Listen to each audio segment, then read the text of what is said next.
in the background. I have the heat on because it is kind of cold outside. Don't know if you are in the South like I am, but right now the weather has been fluctuating on and off. So I'm just trying to stay warm. Okay. Thank you for your patience. So what I'm doing tonight is I'm going to be doing an overview of the Bair Foundation. We're going to be covering their website and kind of going through the website with you, sharing that information, and hopefully, engaging anybody who's interested in learning more. All right, so I'm gonna share my screen, and I thank you for your patience again. All right, and feel free if you have any questions, right? Any questions, any comments, feel free to leave comments as well. I read those after each live. So definitely leave comments, engage. I want to definitely hear your feedback if you have any questions about anything I say on this evening. Feel free to leave it in the comment section and I will get to it after this content. All right, so let's jump in. All right, so the Bair Foundation, I'm covering the one here in Columbia, so South Carolina for me, but once again, they are in other locations. And so the Bair Foundation, let's jump into it.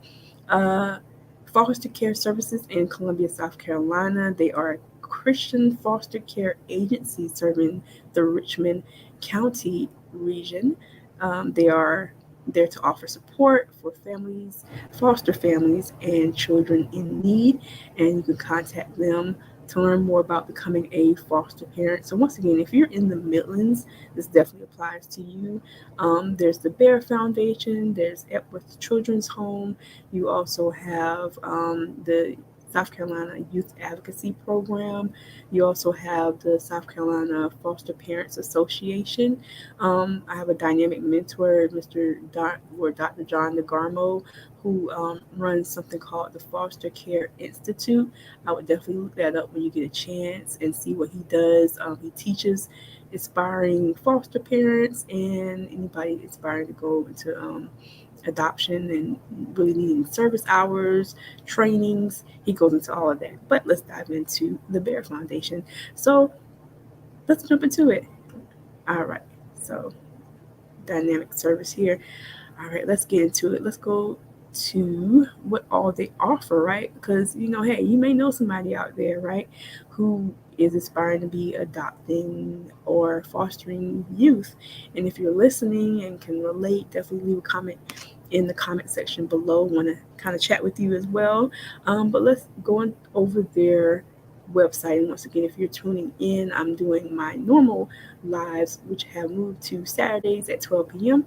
For tonight, I am doing this live because of the event tomorrow. Okay, so transition into adulthood. So as foster youth grow into adolescence, they must try to navigate their way to becoming independent. This is so true.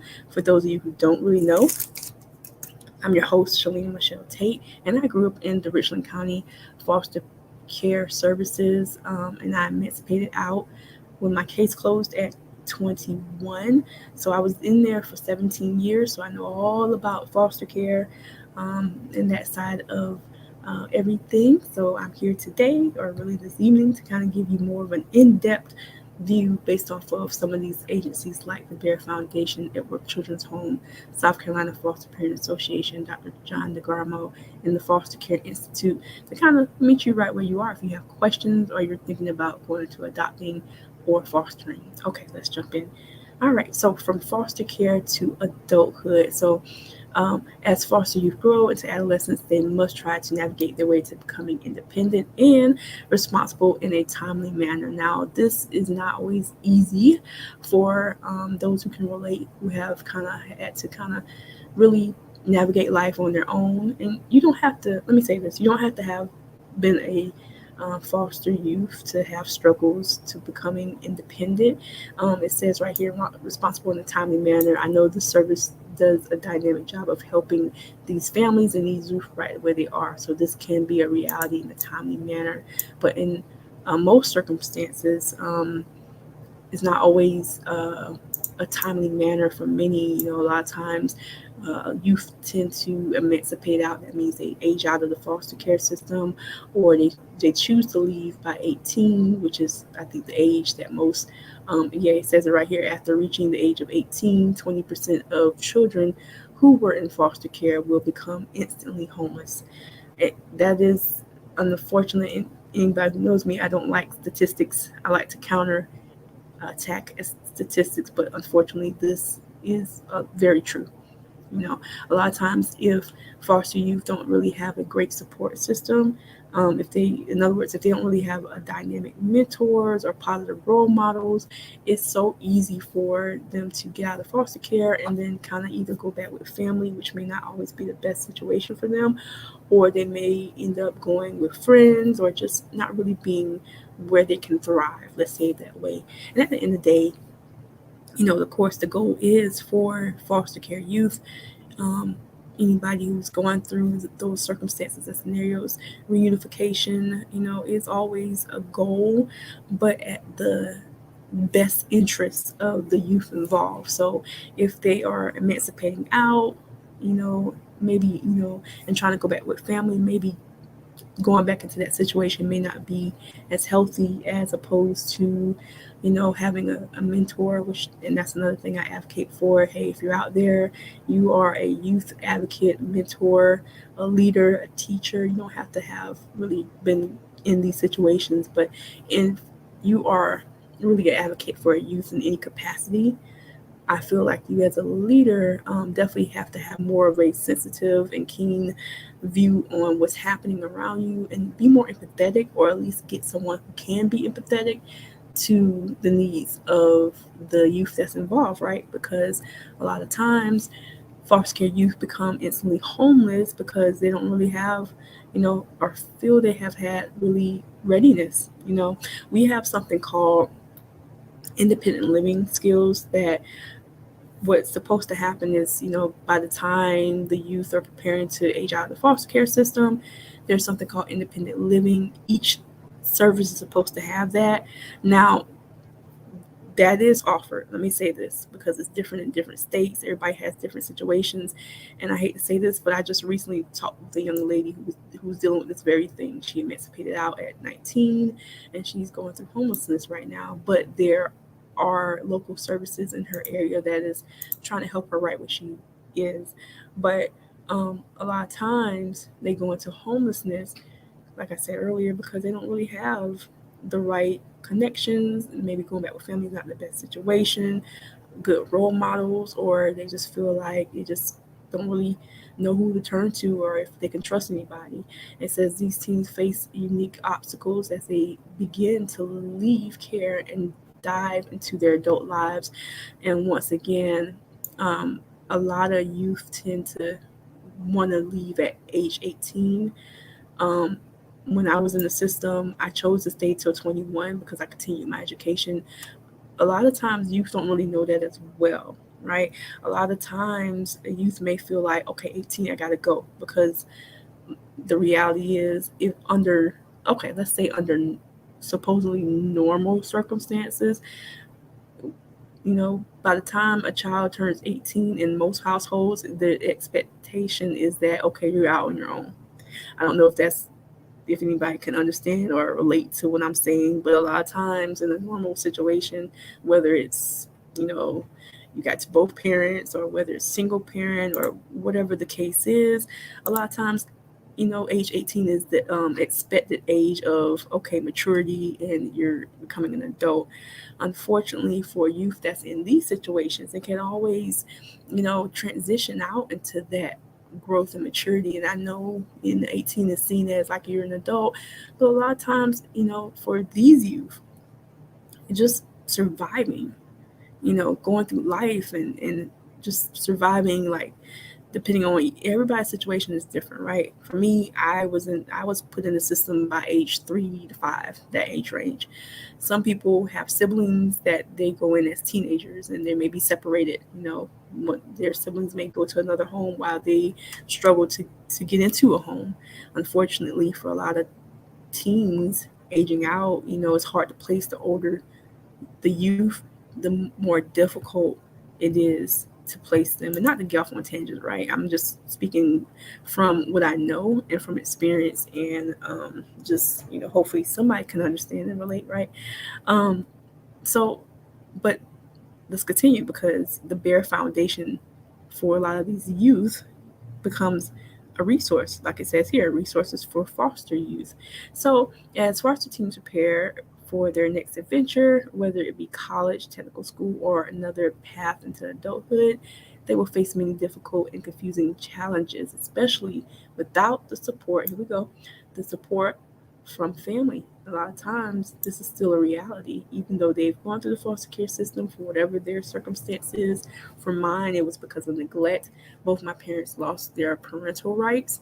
And so that's why I was put into the foster care system. And then the 80s was a different time, let's say it that way. Very different from now. But okay, many transitioned youth do not know of the aging out foster care programs. This is so true.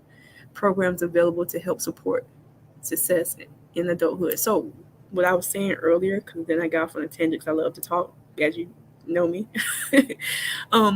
So a lot of youth don't know. They don't know of the resources that's available to them. Like most youth, by the time they hit 18, they feel like, okay, I gotta be on my own. I'm now an adult, because that is this expectation that they've always felt, or for whatever reason they may not have felt like their situation in the foster care system may have been the best. And then that age 18 is the pressure to like leave.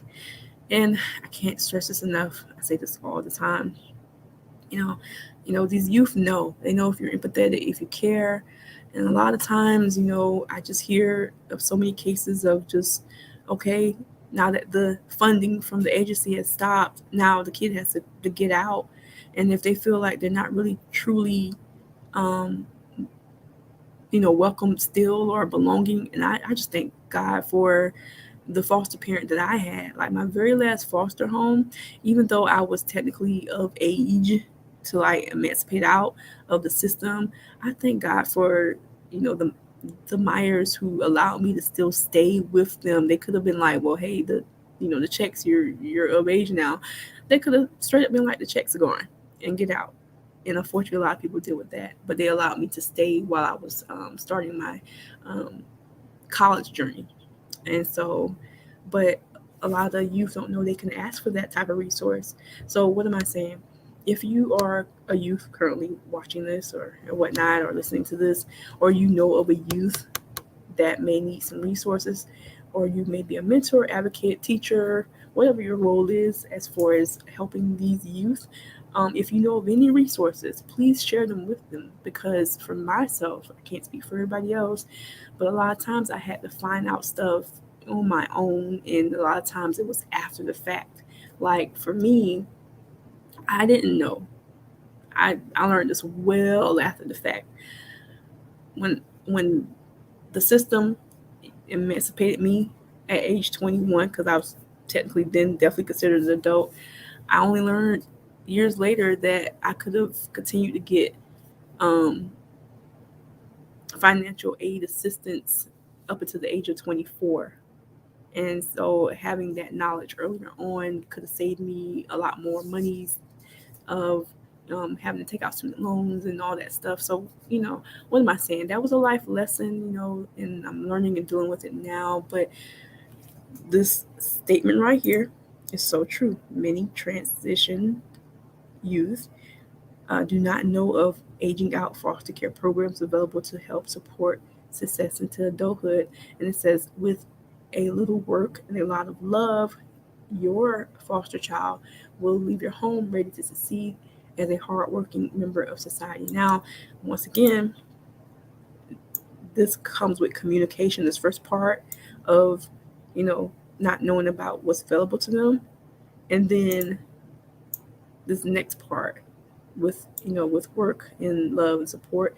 I agree, to that to a certain extent. Once again, everyone's situation is different. I hear this stuff on a regular basis. I know this stuff like back of my hand. A lot of youth don't always have the best experiences, so they don't really feel like they still belong. A lot of times they feel like outcasts even though they're in foster care because they don't really belong to the family, and it can be hard. It really can. It really can. I kind of talked about that when I did one of my live readings of the book Fostered, about how it was a clear difference, of myself, the other foster youth in the home, and the biological youth that, from the family.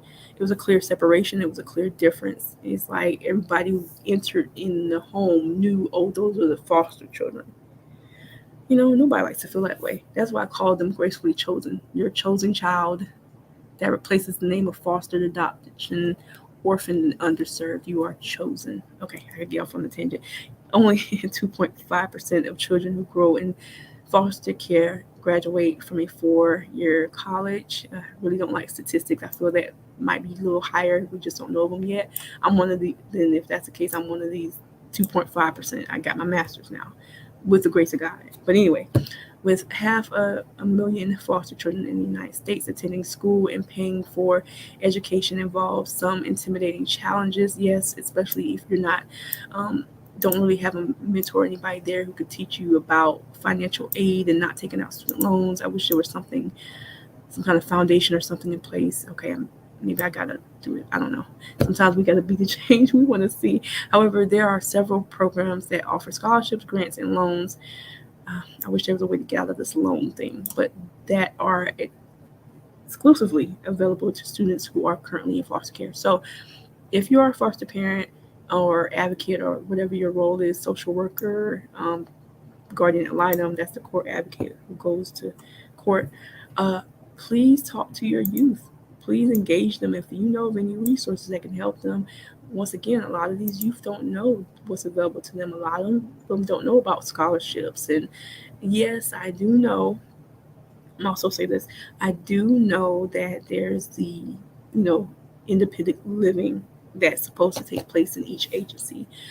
But the reality is, it's so different when you get out there. It's kind of like an example I made in one of my readings. How you could go take this class, while you're in school, but then when you're in the midst of the very thing that is nothing prepares you for that. It's like you're faced with the thing that you took that class. You had to go take that class. Your parents had to sign you up for that class, but you're in the midst of the temptation. And for these youth, you took independent living. Now, once again, it's a dynamic service. I'm not knocking that. It's a dynamic service, but it's so different from when you're in the trenches of reality of life, when you're in the gutter. I don't know what you would say, whatever you would say. I don't know what to say. When you're in it, it's so different. It's so different, but that's okay. That's why we need dynamic mentors and leaders and advocates and more services like the Bair Foundation and Epworth Children's Home and South Carolina Foster Parent Association, and of course Dr. DeGarmo and all the other leaders that I know doing strides. Mr. Danny Van in his aging out. He helps a lot of aging out youth too, emancipation youth as well.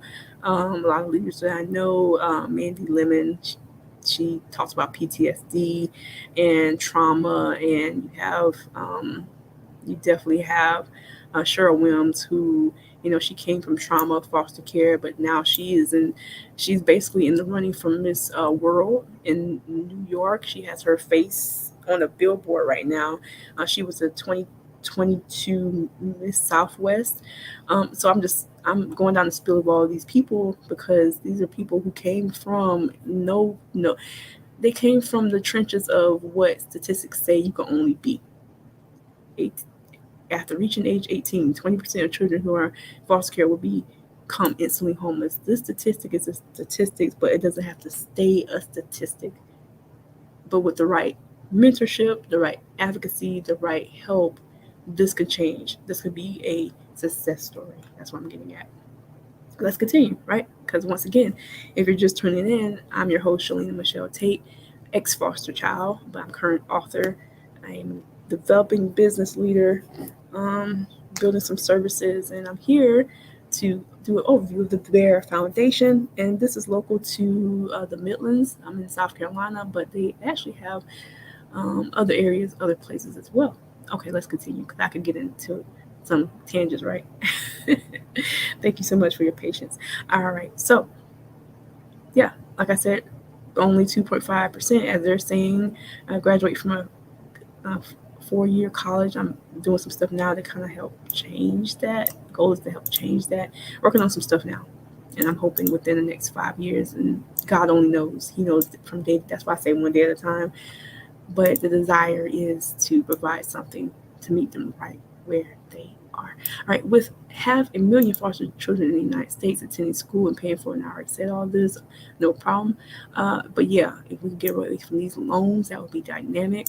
The U.S. Department of Education offers foster care transition toolkit.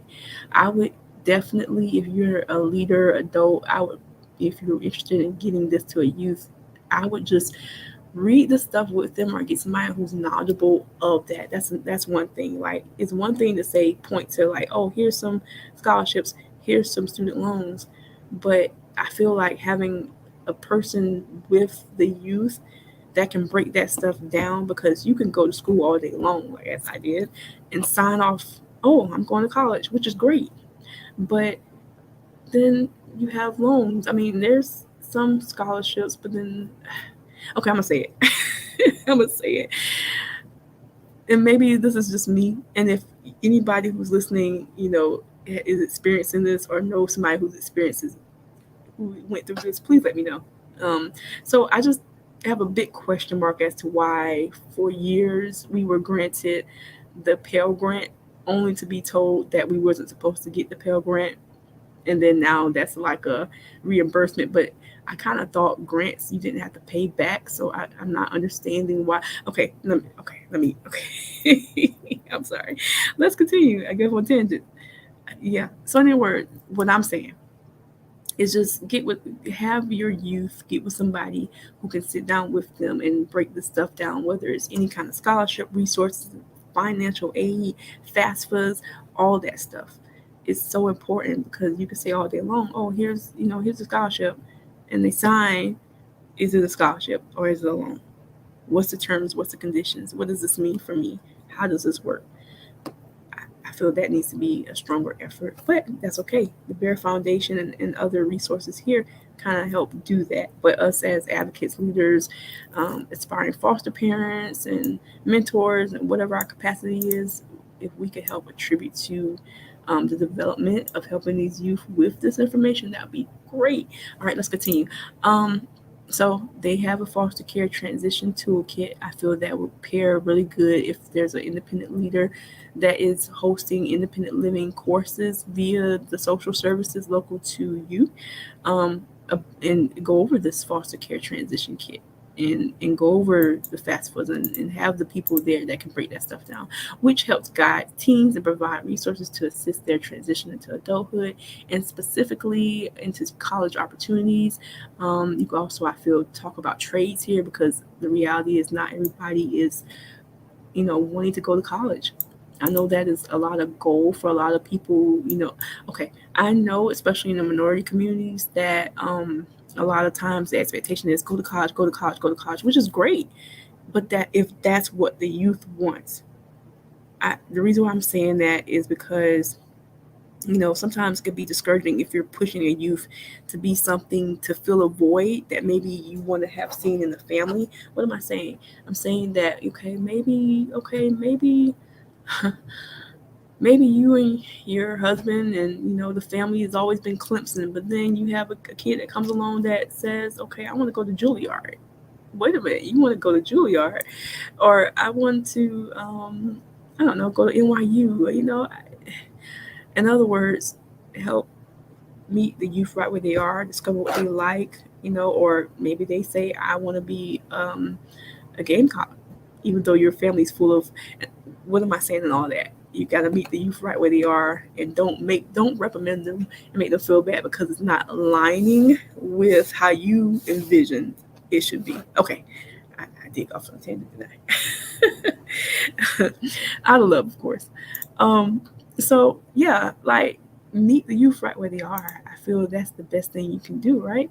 And once again, sit down with them, get the professionals that can sit down with them and cover this resources, because it's one thing to say, oh, here's a scholarship, or here's, go sign up. In my case, I'm just gonna be honest. I was so excitable, you know, and I'm proud of my family. They're making strides and stuff now. But at the time, I was considered the first out of my family to go to college and continue my education. But I'm so proud of what they're doing and the strides they're making.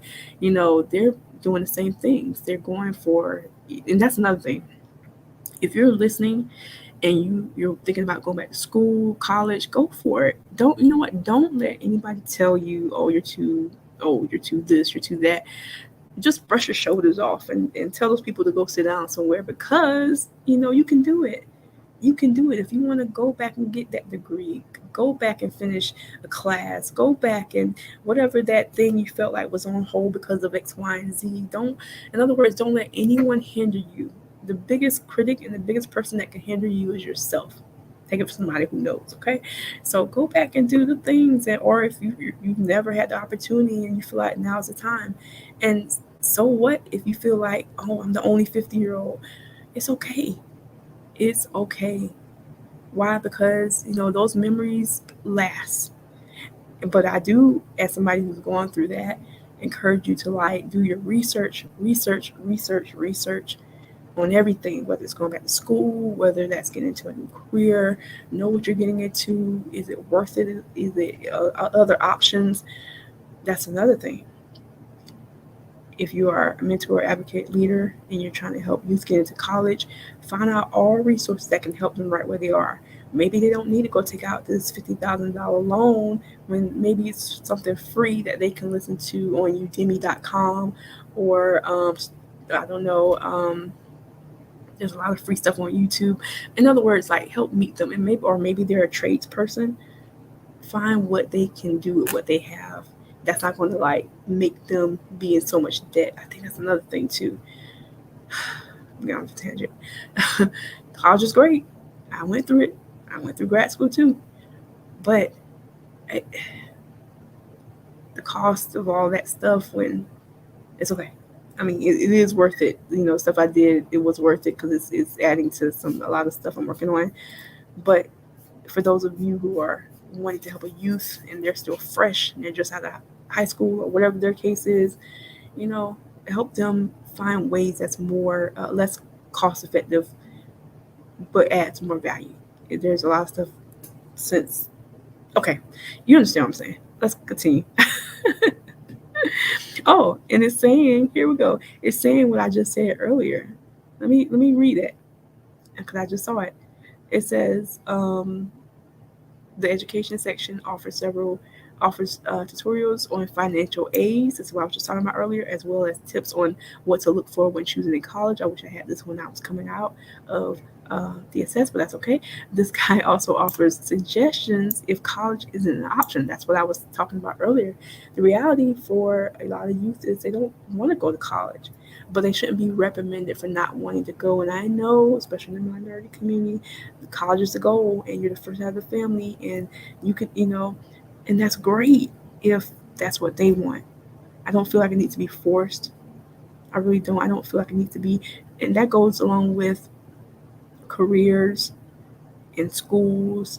And I know there's probably some parents watching, I want my kid to be this. And that's great to have those goals for your kids, but I feel like they also need to find the way to choose what they want as well, because maybe they think they want to go and be a I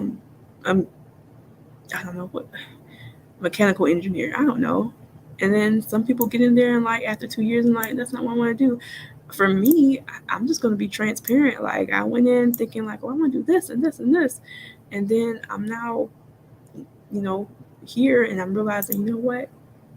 I'm realizing that me going through the foster care system is tied greatly to my purpose of what I need to be doing. And this is years after the fact. But once again, everybody's different. And sometimes, and I say this all the time, sometimes your past links you to your purpose in the future. And doesn't mean that, okay, they need to do the same thing I'm doing or it has to be that for them. Because once again, everybody has gifts and talents to everybody. I don't care if you are 13 years old right now or 52 years old or 105. Everyone has a purpose. In other words, don't just say, oh, it didn't work for me. It will never work out. Nothing will ever happen. No, you may hit your stride. Some people don't, I'm telling you, you may hit your strides in your 60s, and not saying it don't take you that long. Some people are hitting their strides in their 20s. Some people are hitting their strides at 7 years old.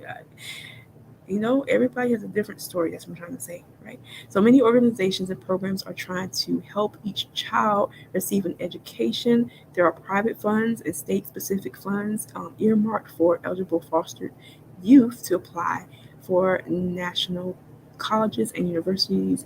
So you can visit some great resources. Once again, this is the bairfoundation.org. Visit collegescholarships.org. So once again, if you are wanting to get this information to a youth collegescholarships.org. And this is specifically for those who have been in foster care. But there are resources as well for those of you who have been adopted or orphaned. You have resources as well. Because once again, Foster My Stories is an achievement-focused podcast for the foster, adoption, orphan, and underserved communities. But you don't have to have gone through any of that to get encouragement, right? Because you're also included in the gracefully chosen community. All right. So for more information on grants and scholarships, specifically geared towards foster youth, you can visit that. Once again, collegescholarships.org. Another great resource for college-bound teens in foster care is Foster to Success. And I'm not going to click on the link, but once again, you can go to bair.org. That's BAIR.org. And this is on their website. Once again, you have to kind of look to see where this is being offered. They do have other Bair Foundations in other states, but you will have to find the one that's appropriate to your situation with your youth. So Foster to Success offer help with book money, living stipends, and emergency funding for unexpected expenses. This is awesome. This is like how what I was saying about independent living. It's supposed to help each youth in foster care right where they are, like before they transition out of foster care. So this right here is great. Foster to Success. I will look them up. That's another resource for you. Once again, the other one was collegescholarships.org, and this is Foster number 2 Success. And they once again offer assistance with book money, living stipends, and emergency funding. Now, this would be great. This would be great research to do, especially if your youth actually does want to go to college, right? Or whatever they're trying to do. This would be great homework, research to figure out, okay, what all this offers, what all collegescholarships.org offers, and then also pair it with their local agency. What all do they assist with? And combining many of these resources, I feel, will really help your youth to be able to understand. And once again, that goes back with having knowledgeable people there to help break this stuff down, not just say, oh, here's your FAFSA, oh, here's a scholarship, or here's a loan, but actually being with them and breaking that stuff down. Once again, I was a fish out of the water. I was excitable, wide-eyed, bushy-tailed. I went to USC 4 years, and great. I got my bachelor's of arts, great. But there was a lot of stuff I still didn't understand, and I'm learning it now, but after the fact. So, in other words, what I keep saying is meet your youth right where they are and help them understand the resources that's available to them, or get the people or agencies that can help break that stuff down. And once again, this is awesome. Pairing, I think this needs to be talked about in anybody who's listening or whatever. If you are a person who advocates for youth, or you yourself like to give resources, leads like I do, check out these resources. If you are an independent living counselor, talk about this stuff in your meetings with your youth. I think that'd be great. So like I said, Foster the number 2 Success. They also provide academic coaches, personal mentors, care packages, and internship opportunities. Yes, I'm gonna need to check out this Foster to Success. I'm gonna talk to them about some stuff. I love getting resources to people. Yeah, especially when I hear something and I'm like, hey, have you thought about this, this, and this? And sometimes, like, somebody may be looking for something. Okay. So, Foster to Success sounds like it has some great resources that, hey, if it's not for you or, get it to somebody you know. All right. So there are many successful. Once again, this is Foster My Stories. I'm your host, Shalene Michelle Tate, and I am doing an overview of the Bair Foundation. Much like there's this other service called Upward Children's Home, it's kind of like that service. All right.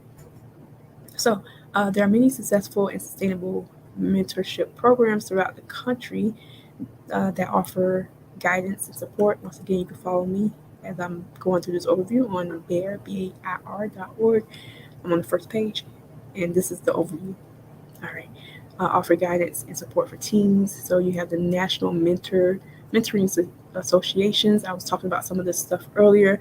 Foster Care to Success. Now up here it has the number 2. Down here it has the word TO. So I would check both of these out and make sure it's the same thing or related. They have it as a number up here and then the word here. So okay. CASA. Now, I've talked about CASA before. I don't think it's called CASA in every state. But here in South Carolina, we have something called CASA, which is Court Appointed Special Advocates. So these are the people the guardian ad litems and the CASA. The people who go to court and fight for the behalf of the parents or the families and the youth. Some people may have to, a lot of times you may hear of mediators, especially if you have to go to court for like custody or these people do the same thing, but on the behalf of the foster youth. Okay. There's Life Set Network. I've never heard of that, so I would check that out. Big Brother, Big Sisters, not like the show Big Brother, Big Sister, or Big Brother. Okay, that's okay. So Big Brothers, Big Sisters. It sounds like what is that service? It's a local service that does that. Is a local service that's like a mentorship like this, where it's like you are. Okay, I can't call the name of them right now. Maybe before I close this live, I will think of them. But I think if you're in the Midlands or in the South Carolina, I think you may understand what I'm talking about. There's like a program, and maybe this is what I'm thinking about and just never knew it was called Big Brothers, Big Sisters. But yeah, there's a program that there's a mentor that's paired with the youth to kind of meet them right where they are. Mentoring.org and mentoring.org. Oh, let me highlight a service that I was involved in when I was working at the technical college. So I was a part of something called Lunch Buddies.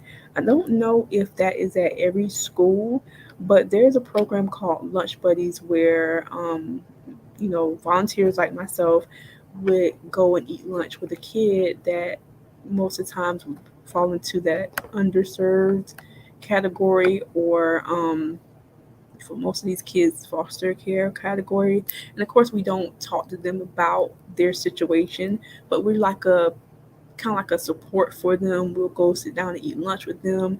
Now, this is a dynamic service, I'm gonna say that, but also I feel maybe it needs to be. We did eat our lunches with the youth as a group, which is great, but I feel like maybe it needs to be set up a different way where the kids won't be so obvious that, oh, this kid has a mentor coming to eat with them at lunch, because some kids may be kind of funny about that. I guess you understand what I'm saying. Like, you never want to. I know what I went through. So even though I was coming in as a volunteer mentor to kind of like encourage the youth I was paired with, you kind of want to make sure they never feel. I always think about that other part because I've been through it. You never want to make them feel as if they're being singled out because they're in this program. Yeah, I think you understand what I'm trying to say. Definitely want to give them encouragement and mentorship, but in a way. Okay, I'm going off on a tangent. Maybe it's something I gotta look into. All right, let's continue. But once again, Lunch Buddies is a dynamic program. There's nothing to take anything away from that.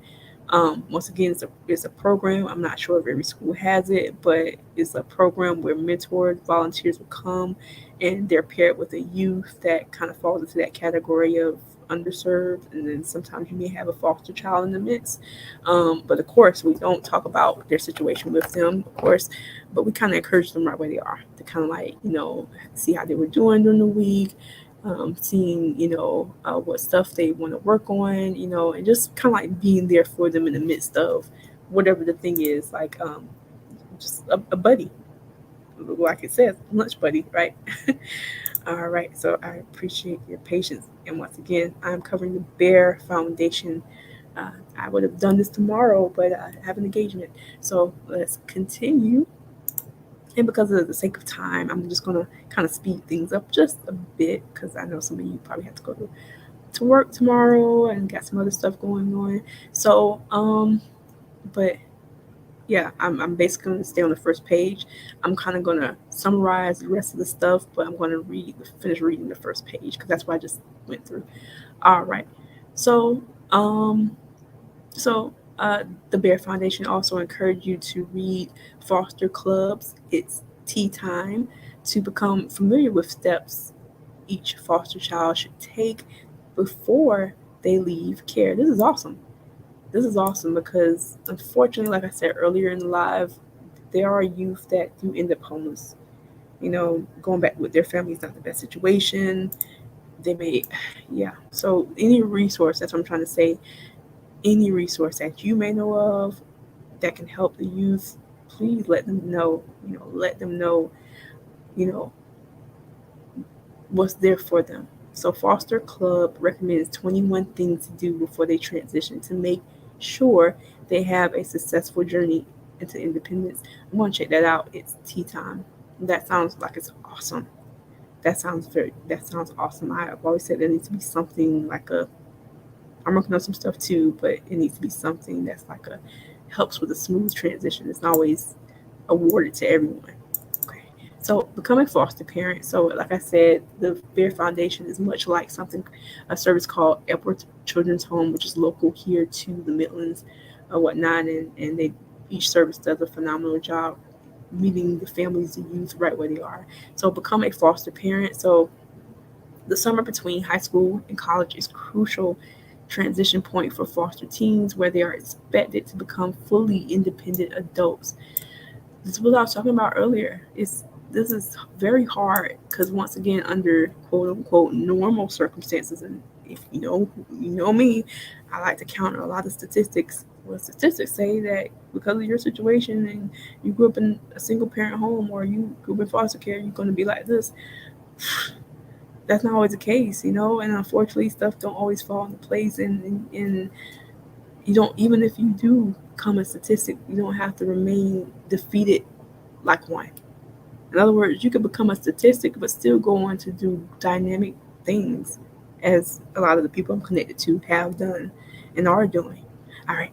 So become a foster parent. The summer between high school and college is crucial transition point for foster teens. That's so true, where they are expected to become fully independent adults, which is not always easy, but still require the help and support that a regular teen would have. I just said that. During this time, foster youth are struggling with basic needs like housing or the cost of buying books, registering for class, or difficulty finding a job. All this is true, and this goes back to having knowledgeable leaders and mentors and people who can kind of like be there for them to kind of walk them through this process, not just like maybe once a month, but I don't know, like throughout the whole ordeal.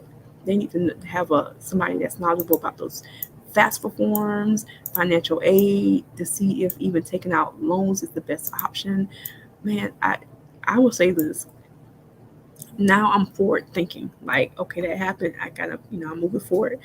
But when I was in this situation, fish out of water, all I knew is that I wanted to go to college, and all I kept getting was, you're the first out of your family, which is great. I'm honored by that. I'm grateful for that. Once again, my family is making dynamic strides as well. So, but at the time, it was like a achievement that, like, all my life I kind of heard was not obtainable. And so I don't know, it's something in me snapped like, I'm not going to be the statistic you think just because you put me in that category.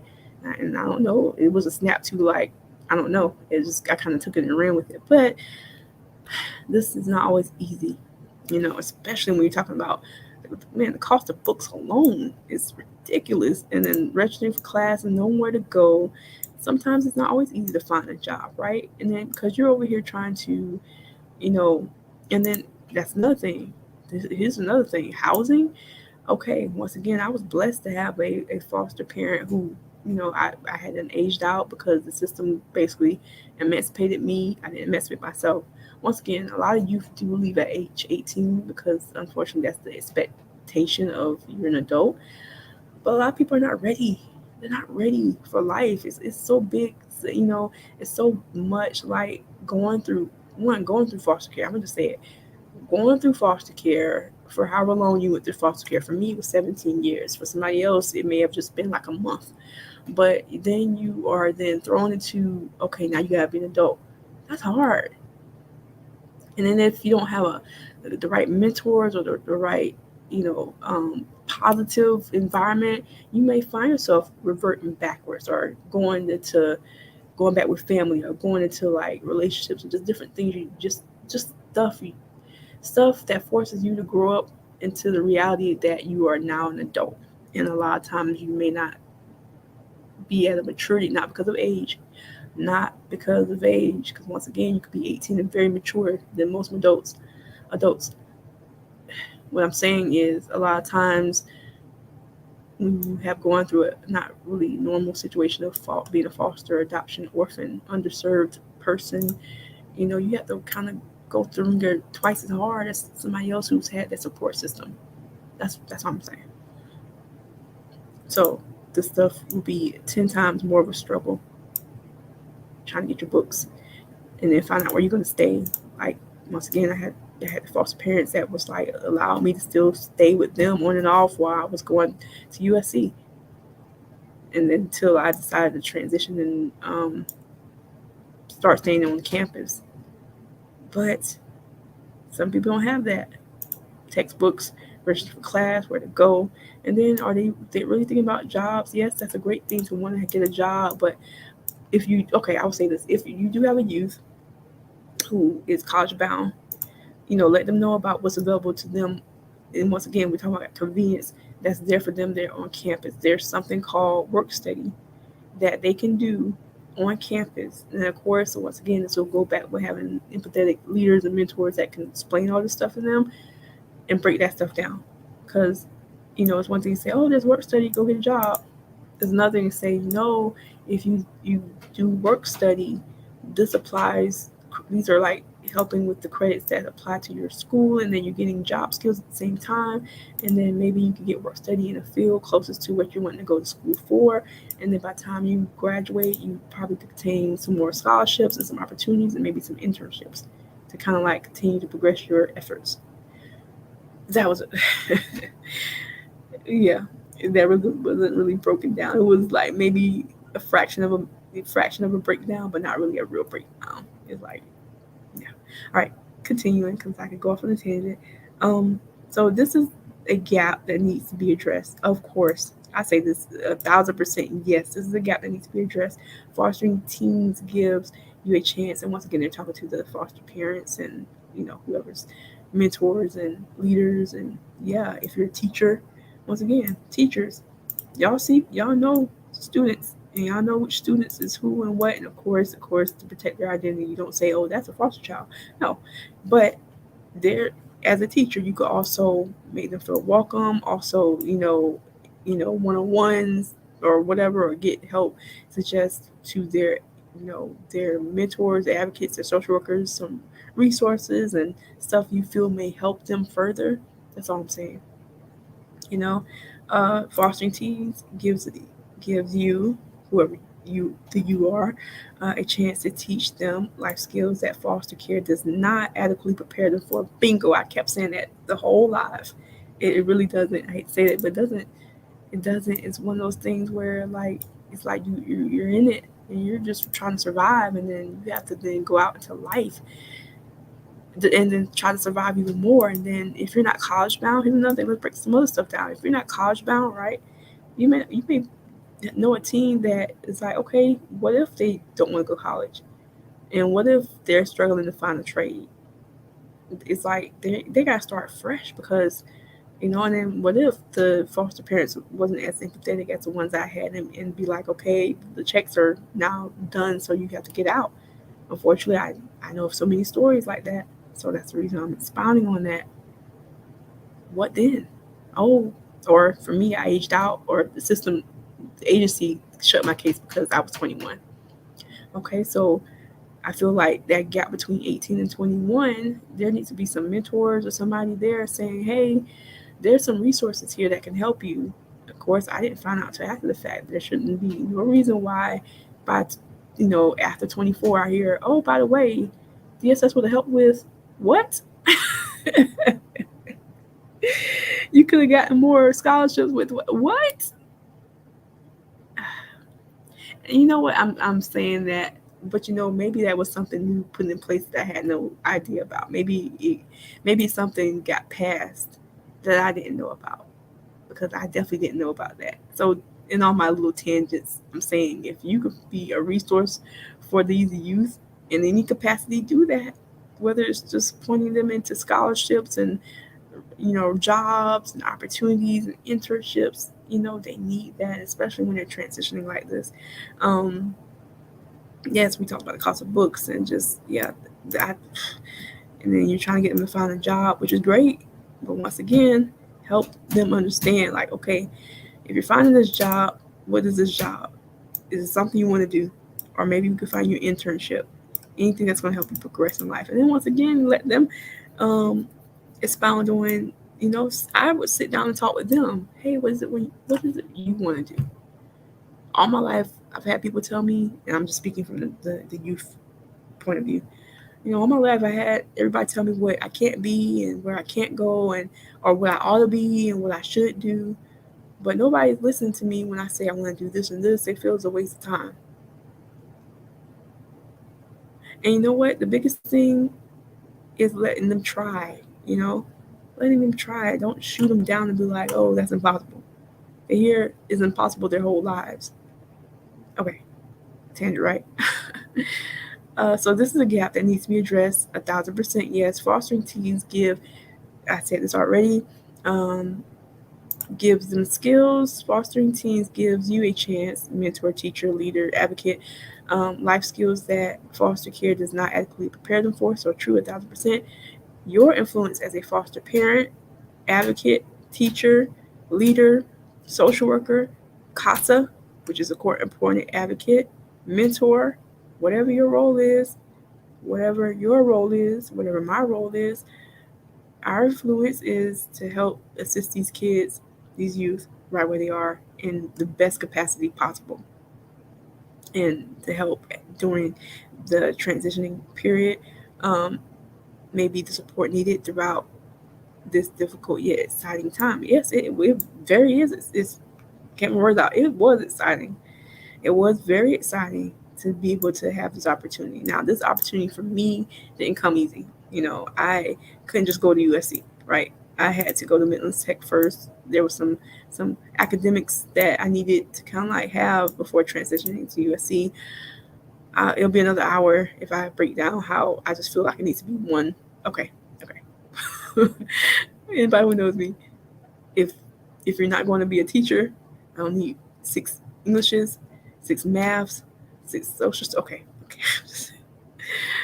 That's just me. Okay, let's continue. I can get on tangents. But once again, a mentor, advocate that can help them help make these decisions, and it will be great. So, our influence, whatever our capacity is with these youth, maybe the thing they needed to help during that time. So fostering a teen is not just for the present, it's setting them up and prepare them for the rest of their lives. This is an ongoing thing. It's setting them up and preparing them for the rest of their lives. This is an ongoing thing. It plays into a number of factors of their environment, who's their closest friends, do they have any mentors? Like, it's so easy to fall into the statistics, which I don't like, of life. But if you don't have the right support system, I'm gonna say that. If you don't, so as someone who has already been a teenager, your wisdom, experience, and knowledge will be indispensable. Well, I hope so, because as someone who's already been a teenager, a foster child, ex-foster child, and now advocate, growing advocate, I hope one day what I am sharing will be indispensable and can help somebody, I guess, get a confidence boost that they can become beyond statistics of what they're expected to be. I hope. Yeah, so if you're interested in becoming a foster parent or looking for resources as a current foster parent, you can contact Bair Foundation, BAIR.org. They offer assistance to you if you need help starting on the right foot with confidence. And once again, the Bair Foundation is located in various states, so you can contribute as well. Once again, this is for the Midlands. I'm talking about the one in Columbia, South Carolina. So at the Bair Foundation, we offer a way to help the foster youth. The Edward B. Massey Jr. Scholarship at Bair is available to all graduating seniors of the Bair Foundation and can be renewed each year. I will look that up. I would do research or get somebody to break that stuff down. Students may apply for the scholarship by contacting their social service worker or executive assistant. Now I'm gonna say this, and here's the contact information right here. You can do donations and whatnot, and by preparing teens to be able to achieve their educational and career goals. I'm kind of skimming through this because it's like I'm about to say what I'm about to say. You may discover that you may have more of an impact than you have imagined. That's so true by using the resources. Okay, so, and this is so true. This is so true. This is what I'm trying to get to. There are over 400,000 children in U.S. foster care and over 100,000 children available for adoption. And it says, we need your help to stop horrific child abuse and neglect. We are doing all we can, but we can't do it alone, of course. Nobody can do that. And just for me, have going through what they're talking about in some cases, not all of what they're talking about, but in most of the stuff they're talking about, they definitely need empathetic, sympathetic people that's like, especially advocates or foster parents. Like, I shouldn't even have to say this, but I'm gonna still say it, right? Please don't get a foster. Please don't get a foster youth or adopt a youth just to do a tax write-off, because they know. I mean, they really do know if you really care. And the last thing they need is someone is to feel as if they're just adding to the household funds. I always say this, and it's not to be disrespectful to anybody or anything, but I hear stuff on the regular that's very disheartening, especially because I've been through it. And to hear that it's still like a cycle and stuff going on, and I can't imagine like the youth now. I know what I went through, but the youth now that's going through the ringer with a lot of stuff associated with going, that's in itself. Once again, everybody, I said this earlier, maybe my transition was easy because I was younger. I was super young, between ages 3 and 5 when I entered the foster care system. But somebody who may be a little older, maybe have siblings and they got separated and all that, that's traumatic. Especially if they have the age already to understand what's happening or why they're there, or, So the least we can do, right, as advocates, mentors, leaders, social workers, even judges. If you're a judge, I don't know if any judges watches this, but whatever your role is, foster, aspiring, adoptive, parent, whatever your role is, we need to meet them right where they are in the best way possible, because they don't need any more trauma. That's what I'm trying to say. They don't need any more trauma. So this right here says there are over 400,000 children in the U.S. foster care system and over 100,000 children available for adoption. There's over 4,000 cases in South Carolina alone. I know that number is growing. But despite the fact that it's growing, let's find ways to help attribute to the achievement, success stories, the progress of these youth that have to go through this, right? So I'm going to go really quickly through the rest of this. I'm not going to read like I just read that. That was just page 1, right? I'm just going to kind of go through the rest of what the Bair Foundation offers. So go, if you're following me on Bair, that's BAIR.org, you can see all what I'm talking about now. So I'm assuming without looking at it, the story section has some success stories. If you want to work with the Bair Foundation, frequently ask questions, you can contact them. You can get foster parent resources. Okay, it's still spinning for whatever reason. Spin, spin, spin, spin, spin, spin. Okay. What is foster care? Yeah, if you want to know more about what is foster care, and I can tell you, foster care,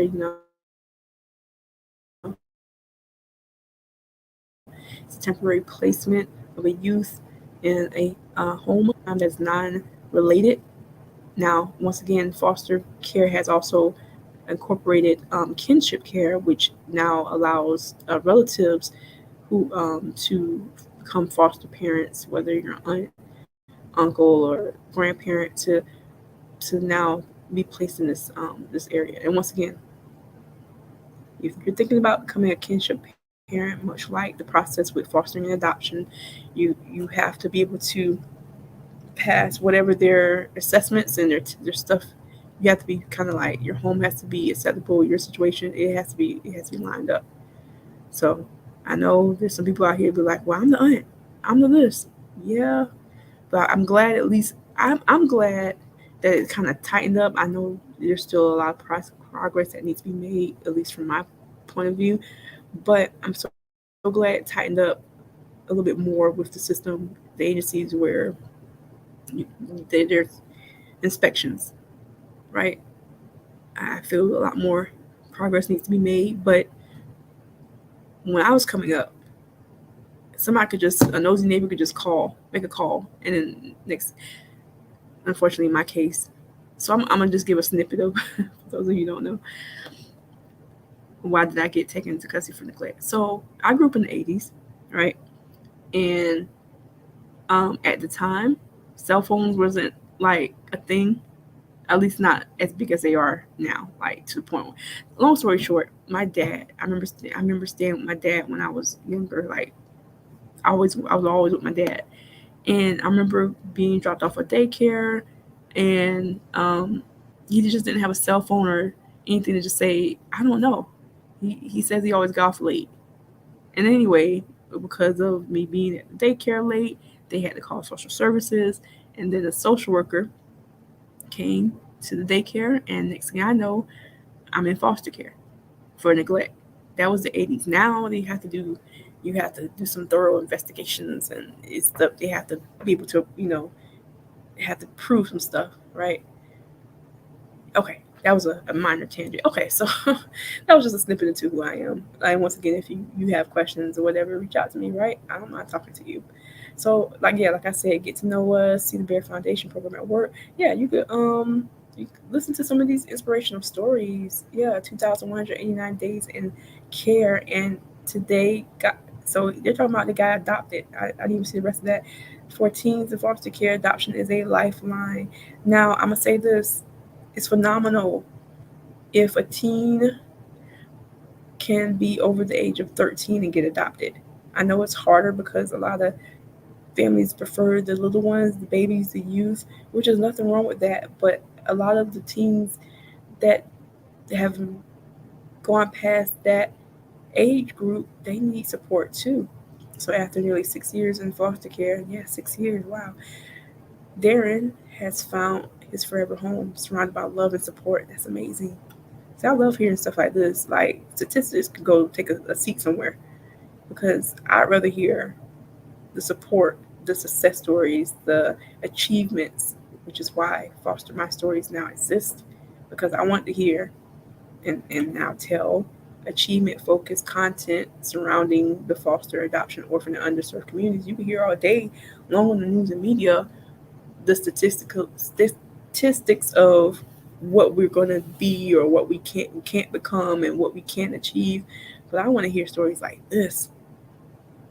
where there's kids making strides, where there's families that's coming closer, and and then okay, so you can go through this as well. Once again, this is the stories page. I kind of did an overview at the top of what I kind of feel is what they're talking about.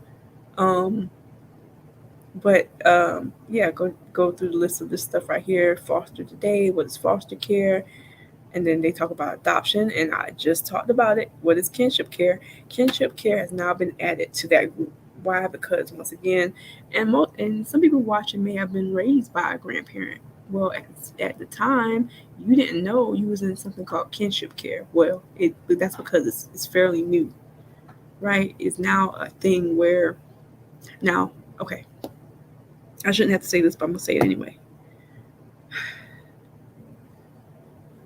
If you are a grandparent or a relative and you're wanting to take on your relatives in as far as kinship care, don't do it.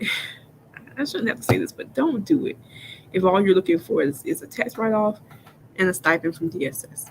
I'm just saying. Once again, why? Because these youth know if I went with Aunt Rachel and her family, then I'm actually getting love, care, and it's empathetic situation, and not because I'm just nephew Tommy and we're just getting extra money. I shouldn't have to say that, but I hear so many things of that happening on a regular basis. And then I feel this way. Now, once again, it's already a traumatic situation, having to go from different homes of people you don't know. That's one thing. But I feel it's even more tragic when a relative takes you in.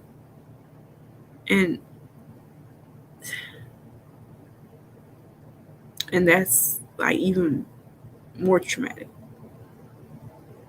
But we don't have to, for those of you who are watching who are advocates, leaders, teachers, whatever your role is, we don't have to add to that narrative, right? We don't have to be that we always hear.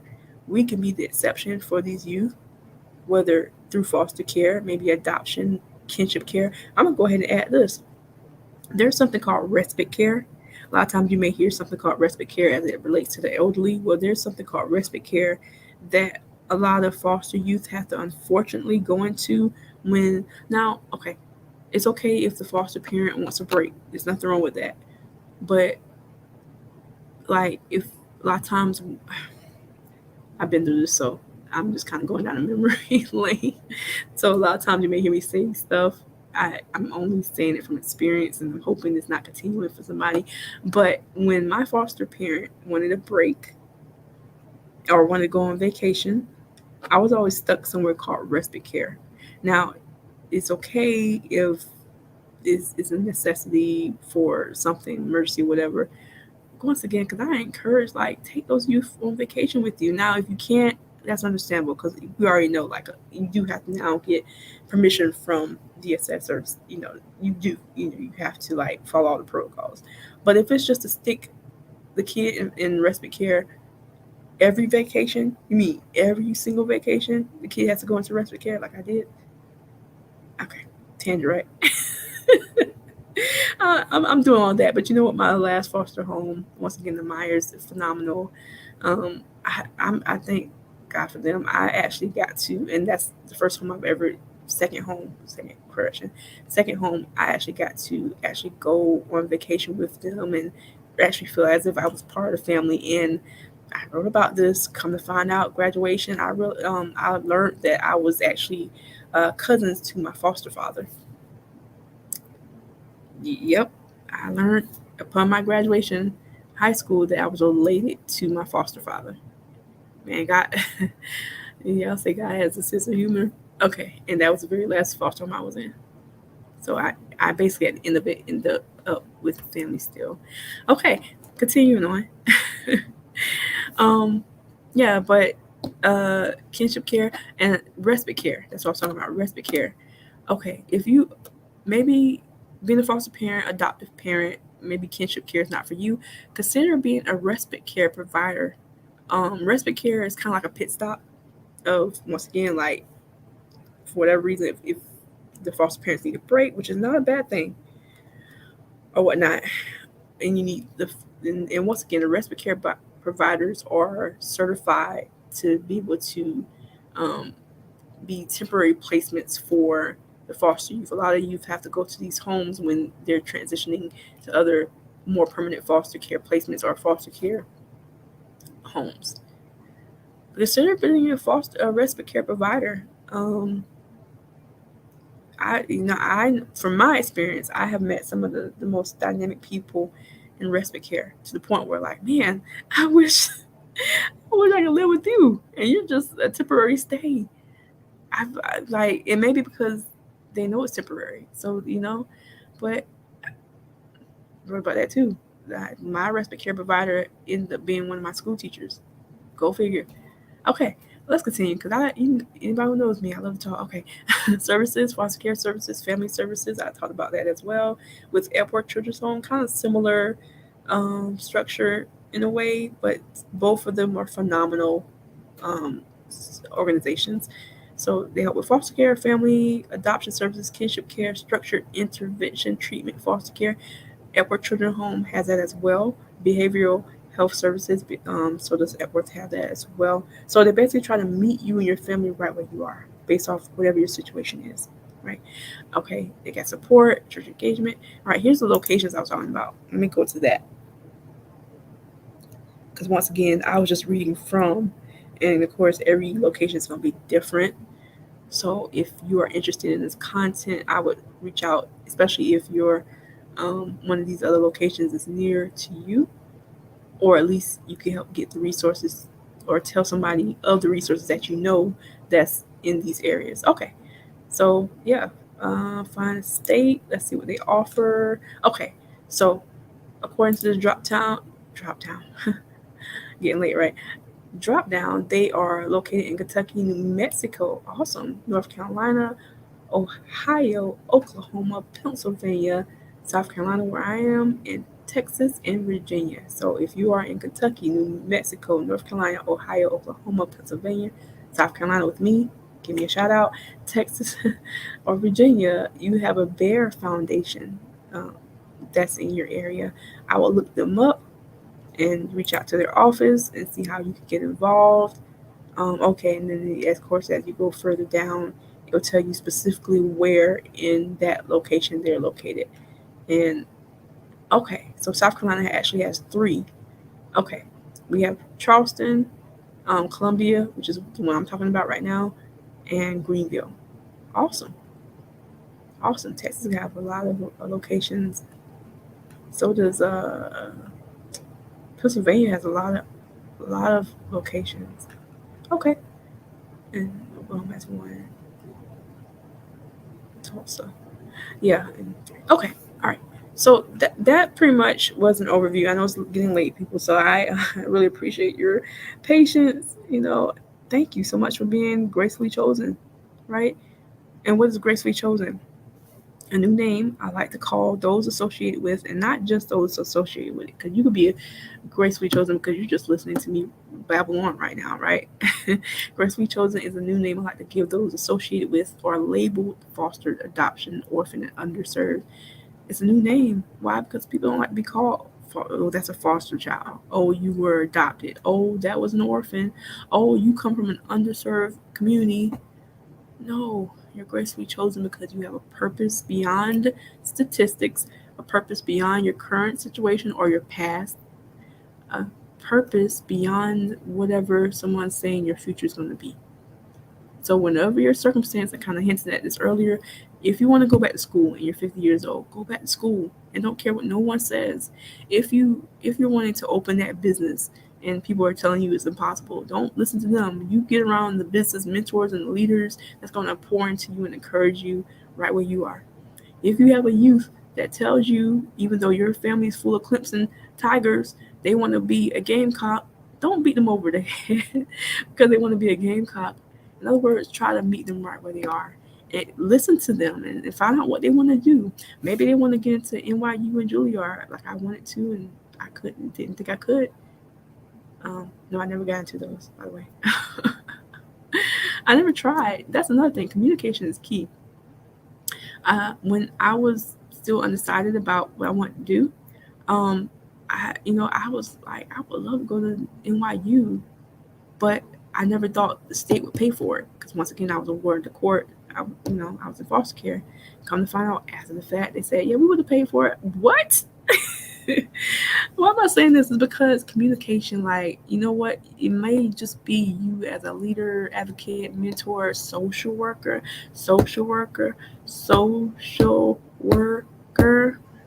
Why am I saying that 800 times? Because a lot of times, I know you have 8 billion cases, but if somebody can help kind of like stand in the gap also for social workers who have a lot on their plate already to kind of help each.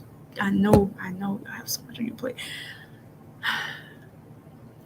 If somebody could step up, whether you're a teacher or just a mentor or whatever your thing is, to kind of help get these resources to the youth that we talked about all tonight in the Bair Foundation, so that they know there's help out there. They know that, okay, if I do work study at college, this is not just me getting a paycheck. This is going to give me life skills, and then maybe I get an internship in the field I want to go into. Or I want to know more about the Bair Foundation. That host, whoever she is, talked about like 3 to 4 different, resources that can help me right where I am. And then if I get with my local agency, who helps with schooling, uh, financial aid, scholarships, and stuff, which now I have to do my research because she questioned why on earth would the Pell Grant even be a thing that people could get for years, only to find out that it's now being a thing that they wasn't supposed to get, but it's a grant, so you don't have to pay a grant back. But yet, okay, tangent. Oh, all right, I'm gonna stop there. But I appreciate you taking time out of your schedule to hear me ramble on and rant on between my overview for the Bair Foundation. Phenomenal service, just like at Children's Home. All these services are really here to help these youth right where they are. And once again, you don't have to have gone through any of those communities to have really, you know, get value. That's what I'm trying to say. So I'm going to go to, give me a moment. Hey, Ms. Rosalind, you said at 10:15. I don't know if you're still on, but how are you doing? Let me know if you have any questions about anything I said. I talked about something called the Bair Foundation. Ms. Rosalind, for those of you who don't know, she was one of my guests on the podcast last year, towards the end of last year. And she's a phenomenal leader in what she does as well. And she's in Texas. So, Ms. Rosalind, you have a Bair Foundation in your area. She is also a leader that's wanting to create an aging out facility to help the youth in her area. So, Ms. Rosalind, if you're still listening, there is a Bair Foundation in your area that may be able to assist you in resources in helping that progression of what we talked about concerning your efforts. And once again, let's see. Oh, Mario there. Okay.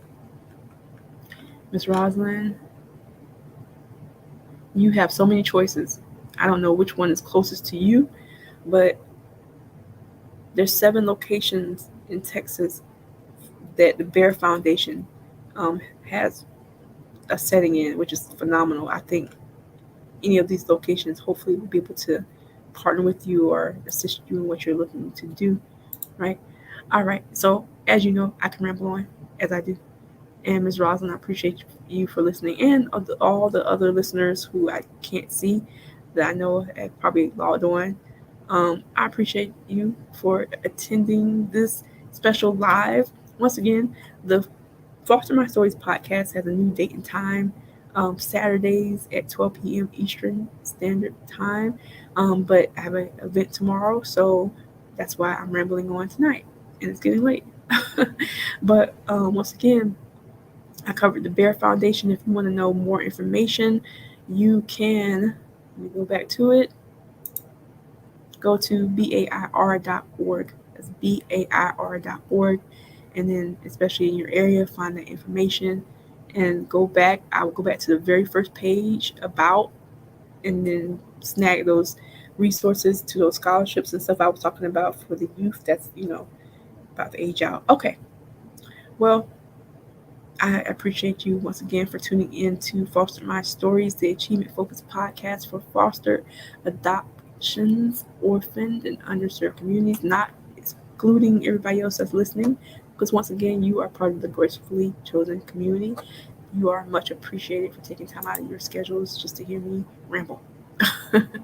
And so while I'm at it, I want to go over some resources for you, which is in the comments section. So if you're basically, let me go back to the main page, my page, right? If you're watching from Facebook, if you're watching from the Foster My Stories main page, there's some out of appreciation for you listening to me ramble in the podcast and just sticking with me on my journey of achievement focused content, which by the way I'm creating more and more of. I'm being stirred with creativity. I'm excited, but if you let me do it or show me. Okay, let me scroll back up here. I'm gonna read it from another place. So in the description of this live, and this is going to be on replay, of course, but I have some resources for you out of appreciation. Like, if you can utilize any of these resources, please do so. I may get a small commission, which then helps me pour back into the efforts that I'm trying to do for these communities. It's not just the podcast I'm working on. There's several other projects I'm working on. I'm super excited about. The goal is to, by the 25th of this month, launch the Chosen Child store. I have a Chosen Child store that's about to take launch. I'm shooting for the 25th, just to be transparent. If not, by the, before the end of March, but the goal is the 25th of February. I am looking to launch the Chosen Child store. And what's going to be in the Chosen Child store? That store is dedicated to gifts, that you may want to give to a social worker, a CASA advocate, which is a court-appointed advocate that we talked about earlier, a foster or adoptive parent, a chosen child, which is in those areas, foster, adoption, orphan, underserved. I call them gracefully chosen. That therefore they're a chosen child. They could be a chosen child or a chosen teen. Some gifts. Well, I'm gonna be doing more promos along the way, so you can kind of see what I got. But I'm super excited. It's coming soon, and if anything changes, I'm gonna post it. Like, hey, it'll be another week.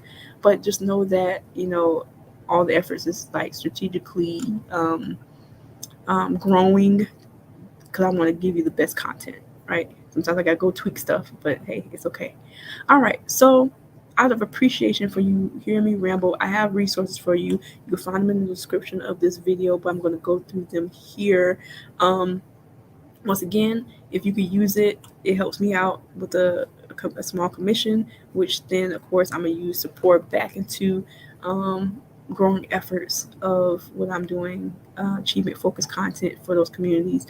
I have a Canva Pro account, and I have, if you have social media needs, I have a affiliate link you can utilize, which is in the description below. Everything I'm about to talk about is in the description below. Foster My Stories, or Fostered Part 1, which is the memoir that I did the live for a couple weeks back. You can find that on Amazon.com. Heads up, that's about to be upgraded really soon. I'm super excited. I want to be including a pair-along workbook with that for new readers who are wanting to engage the content, and hopefully the content will help them right where they are in their situations. Also, if you are wanting to get more, if you're wanting to go into podcasting or start your journey, right? I do have some free resources for you. redcircle.com is where I got my start. That's redcircle.com. It's free hosting. It's a great place to get your start until you're ready to extend to other platforms. Once again, redcircle.com. You can start there. They have free hosting, and that is a great learning curve to learn about podcasting.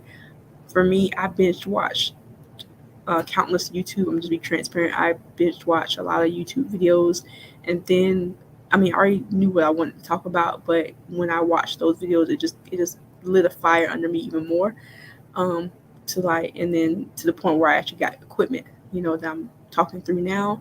So I have something called the Zoom PodTrack P4 that I'm using right now to kind of record stuff. When I was doing seasons 1 through 13, it was just straight audio. I'm now kind of getting more into like the video streaming and everything, which I'm thankful for, to be able to like learn different platforms. But when I was just doing audio only, I taught myself Audacity, and I also was using it like it's dynamic.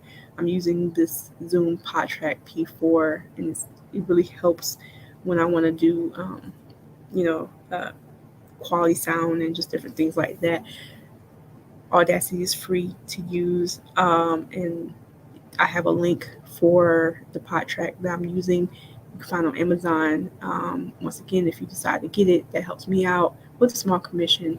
Once again, any proceeds from these affiliate links I can use to continue to grow the efforts. Next up, StreamYard, what I'm using right now through this live stream. You can use my link if you are wanting to record some sessions, have some meetings. It's much like Zoom. It's StreamYard is just like Zoom. Okay. Also YouTube. I'm also now kind of getting my YouTube organized now. So I am partnered with TubeBuddy. Sorry, Tube TBE Buddy. So if you are interested in kind of like getting your YouTube channel, I've talked to a few people already who are wanting to kind of do stuff on YouTube. I have a link for you that you can utilize to get your efforts started. That's going to help you with what you're wanting to do with your services. Also, if you're somebody like me who's kind of already had some audio podcasts out there and some audio content, there's something called Repurpose.io, or excuse me, Repurpose.io. That's Repurpose.io. You can use that system, that service, to repurpose your audio. Like, you can actually repurpose it into videos. If you're wanting to do something like that, I have a link for you there also in the description below. And not just that repurpose link, but if you want the ultimate content repurposing guide, the repurposing long form YouTube videos guide, or just the repurposing audio podcast, then you can use any of it has it in the description below, based off of what you're looking for. And then also, hey, you probably are getting some website content, and Ionos would not be the only website I'm going to be featuring as far as resources. But for right now, Ionos, that's IONOS. If you need website hosting for like WordPress, or if you just want to use my referral link, or if you just need general website hosting, or if you're just wanting to build a website and or store builder, I have links for you for that. So what am I saying all this? I have some links. And feel free to, if you can't use any of that, share with somebody who may be able to use that. Once again, just to be transparent, these are our affiliate links, and any support helps me continue to grow efforts that I'm doing towards the services and content I'm creating for these communities. So I'm super excited and thankful. I'm thankful for really the support. And even if you're just a listener, right? Feel free to continue leaving some content comments like Miss Rosalind did. I really appreciate that. I love talking with my listeners because I want to hear your feedback as well. I know I ramble like 18 hours straight, but I also want to hear, like, hey, if you have a question, don't be afraid to ask. I kind of know these communities kind of, are not always fun to talk about, but I want to engage you with that content the best way possible. Okay, so unfortunately, it's pushing almost. Okay, I don't want to be on here 2 hours for you, but I appreciate you hearing me go through this content. Once again, we covered the Bair Foundation, and next week, hopefully, I'm super excited. Coming up, and as you can see there on the main page, if it lets me do it.